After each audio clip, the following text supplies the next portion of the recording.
mais moom mbir bi da koy indiwaat ci contexte politique entre Pastef ak APR parce que sëñ bi sax ay kàddoom dafa waxoon ni li nga xamante ni ñoom ñoo mën ña nga Maroc et cetera te Maroc ko fa nekk mooy l'ancien président Macky Sall mais bu ñu indiwaatee vidéo la dame ñu koy siyaar moom yow kay bu ko siyaar dafa comme mel ni que yow mel ni que loo koy siyaaree yow koy indi affaire bi tegal ma ko fi bu loo koy siyaaree yow kay wax la li ngay wax ba pare kay mais looy siyaar noo jàngatee loolu Cheikh Omar mu jaxee Sénégal xam nga c'est que Sénégal le problème je vais vous le dire vas-y gis nga dañu dem ba politique dugg fépp malheureusement le tissu social dañu dem ba parloo ci politique dafa dem dugg ci kër yu bëri rawatina sax même ba ci kër diine ça c'est une vérité bien sûr ensuite pour man il faut pas qu'on mélange les genres les affaires de la religion là c'est les affaires man tu penses que man dinaa am sama sëriñ mu naan ma lii mooy sa opinion politique wala dara man lu sama papa mënul ci man sëriñ da koo mën ci man c'est une question il faut que fasse la part des choses maintenant nag ku mbubboo ku mbubboo mbubbu sëriñ waaw bëgg ci dugal politique lu la ci fekk tamit na nga ko assumer c'est aussi simple grand comprendre nga je ne suis pas là pour répondre parce que ndaw si lii la wax wala nangam la wax loolu moom la engagé mais man li ma la wax de manière globale kenn interdirul nit ki nga am foofu féetee dëgg la maa ngi nuyu Cheikh Thioro Mbacké moom suma waay la mais pourtant surtout Serigne Touba la engagement politique bi mu jotee dafa dem mu engagé wu ci wetu Ousmane Sonko dëgg loolu dëgg sëñ Abdou Mbacké bu Daaru Musti dès le début dafa dem taxaw ci wetu Ousmane Sonko njaboot goo dem même ci biir Tiwaawan am na ci sëriñ boo xamante ni Sonko mooy wala rek moom la bëgg mais pour man lépp rek lu ci nit di def na am mesure rawatina yow boo jàppee da nga am ay taalibe mais sa taalibe am na ñoo xamante ni fii lañ far ñii fii lañ far donc pour man sëriñ bi dafa war a toog ci toog boo xam ni mooy li ñuy wax ndey ji seex uuf ñëpp mais boo xasee ba jël une position ba am foofu féete rawatina nga génnee yenn kàddu yi ñu indil la say vidéo nga amoon say position mais loolu daf lay rattraper donc c'est ça. c'est ça ok parlons un peu de justice ndax ce matin d'après journal bi Libération daf ñu xamal ni y a une plainte de bu ñu adressé à Madiambal Diagne ki ko adressé c'est son fils moom Moustapha Mohamed Diagne moom nag dafa ni dafa am ay grave accusation yu Mohamed Diagne fils de Madiambal Diagne def ci benn plainte boo xam ne mi ngi ko déposé à la DIC ce 21 janvier bi ñu génn moom nag yi mu wax ni li nga xamante ni moom mooy plainte bi moom la ak Mabintou Diaby tànt la ci xale bi moom Mohamed Diagne mi la ngi toppee faux et usage de faux ak lan usurpation d'identité escroquerie abus de confiance détournement de fonds sociaux blanchiment de capitaux abus de pouvoir du gérant gestion des faits et complices Cheikh Omar Mohamed Diagne doom ci Madiambal Diagne moom moo plainte baayam ak tantam limal naa la chef d'inculpation yi nga xamante ni daal moom la toppee waaye ci doom bu góor waaw tante ji waaw léegi Sonko daa weex donc xam naa Madiambal te mu xëy suba ne Sonko moo dee doom ci kon comme léegi kuñ fi jàpp wala nga def sa ñombe nga ne Sonko léegi lii lan moo ci yoonu Sonko mais fii lañ doon toog lu xew ñu ne Sonko léegi tem ñu xëy suba mu bind ne Sonko moo dee doom ji quoi ah alors ndeysaan papa ak doom la xam nga loolu dafa fort c'est un lien donc nag ça a étonné tout le monde man bi ma xëyee ma gis ko dans l'actualité j'ai essayé de lire pour comprendre alors quand j'ai lu pour comprendre je vois que Mohamed Diagne dafa porter plainte kii di baayam Madiambal Diagne donc ñu dem gëstu lan moo tax mu war a porter plainte baayam Madiambal Diagne balaa ñuy ñëw ci plainte bi lan moo sooke mbir mi ba mu egg fii parce que kii di Mohamed Diagne dañ ko tegoon loxo ginnaaw bi Madiambal Diagne dawee dem France ñu jàpp doomam jàpp soxnaam fii laa doon toog ak yow ma ne la man am na loo xamante ni pour man c'est indigne parce que man mii du ma woon ginnaaw suma doom mukk si àdduna dara jaralum woon ginnaaw sama soxna du ma ko def mais dans l'opinion dañ doon jéem a comprendre loo nit ñi comme quoi que dañu teg ñooñu loxo parce que ay doomu Madiambal Diagne leen finalement teguñu leen loxo parce que doomu Madiambal Diagne leen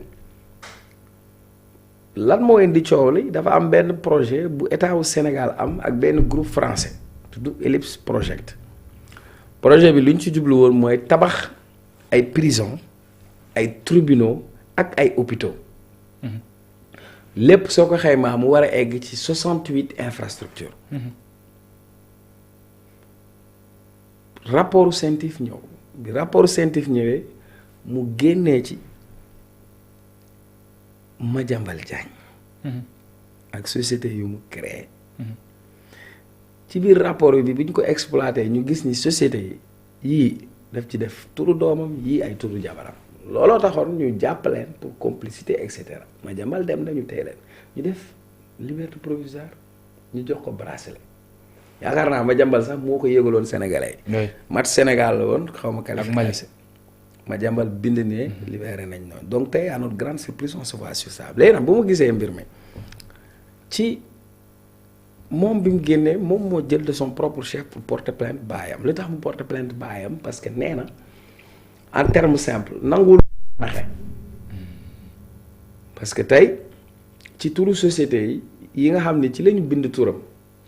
ak transaction yi moom nee na yëgul tinul te fekkeewul ñu def ci turam signeel ko ci kon tooñ nañ ko kon moom jàpp na ni li ko dugal ci mbir mi taxewu ci te laalewu ci comme taxewu ci laalewu ci ki ko ci dugal foofu moom mu diggaale ko ak moom parce que loolu moo koy setal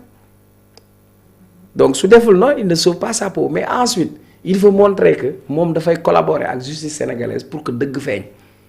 donc pour man c'est à encourager les charges yi mu wax. mooy faux usage de faux. ak lan. corruption. abus de confiance. abus de biens sociaux abus de biens sociaux escroquerie détournement de fonds sociaux blanchiment de capitaux abus de pouvoir abus de pouvoir du gérant loolu laa mënta comprendre. waaw non c'est-à-dire. abus de pouvoir du gérant. dafa ne. waay dig la porter plainte faux usage de faux mooy. jël nga këyitam. waaw dugal ko ci defar ay këyit faux loolu délit la. beneen bi. usurpation d'identité. maanaam jël nga. identité nit dugal ko ci beneen mbir. sans son consentement. usurpation rek c'est de l'usurpation. Même sans son parce que c'est sans son consentement ça veut dire que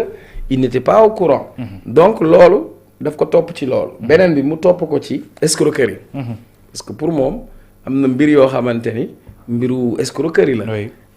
beneen bi abus de confiance. détournement de fonds sociaux mooy xaalis boo xam ni ab entreprise moo ko amee gagné ko ngeen ne moom ci entreprise bi la bokk. waaye xaalis boobu génne ngeen ko entreprise bi dugal ko ci entreprise u tantaam ji. beneen bi il parle de blanchiment de capitaux beneen bi abus de pouvoir parce que abus de pouvoir mooy comme nee nga entreprise bi ñoom ñoo ngi ci. nga dem nommer keneen te am na conseil d'administration. donc beneen bi abus de pouvoir du gérant gestion des faits et complicité. donc en quelque sorte c'est beaucoup de griefs qu'il a retenu contre Madiambal Diagne léegi nag lii li mu lay woon mooy kon dans le fond Madiambal da doon utiliser ay doomam di ci régler ay business am. te doom yéeguñu léegi nag lii daf ko weer. léegi nag nañ xool fa enquête bi di mujj. ci loolu moom Mouhamed mi ñu wax naan en outre moom mi ngi insiste que ni son père Madiambal Diagne aurait délégué unilatéralement la gestion de la SCI Pharaon mooy entreprise bi à sa tante sans information ni autorisation des autres associés. waaw moo tax mu bind foofu ça c'est des faits. mais moo tax mu topp ko fële ci abus de pouvoir. parce que li nga wax SCI mooy société commerciale immobilière. maintenant société bu nekk dafa am ay type de société. soo ko déggee ngay dégg ñu ne la boo déggee ñu ne la GIE. groupement d'intérêt économique nga dégg parfois ñu ne la SARL société à responsabilité limitée parfois nga dégg ñu ne la SUARL société unipersonnelle à responsabilité limitée après on va aller sur les sociétés anonymes société anonyme SA bu ñu la waxee SCI société commerciale parce que bu si nekk